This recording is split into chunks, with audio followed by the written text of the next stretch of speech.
Are you aware of anyone else that's launched similar campaigns or tools to help address mental health and well-being in the workplace? Anything you come across or developed yourselves?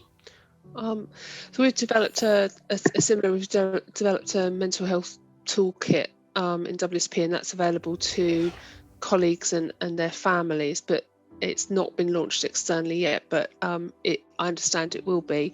And that's very similar to what Paul was describing. It's, the guidance on how to kind of recognise, discuss, take action, encourage, putting in touch with sort of support for people who are impacted by mental health. And one of the feedbacks we've had to build on something Paul was saying is that in a sort of STEM industry, in an industry where a lot of people are very technical, very process driven, it gives them something, a tool to hang on to say, here is a tool that I can use to process my thoughts, to have some tangible things that I can kind of hang on to and I can do, and I can have tips for how to talk about this. And it includes, how do I talk to my partner? How do I talk to my friends? How do I talk to my colleagues about this?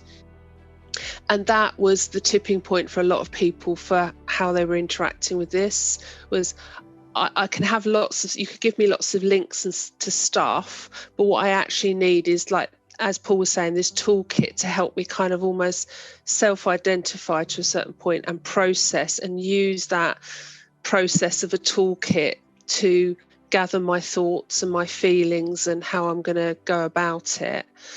So to Paul's point, I think that's for certain demographics, that's more important. We've got lots of other kind of tools. We've got, stress care pathways, and we've got lots of other mental health resources. But I think that toolkit has been really fundamental in helping a lot of our colleagues and with their families to really start looking at the issue in more detail, which is invaluable.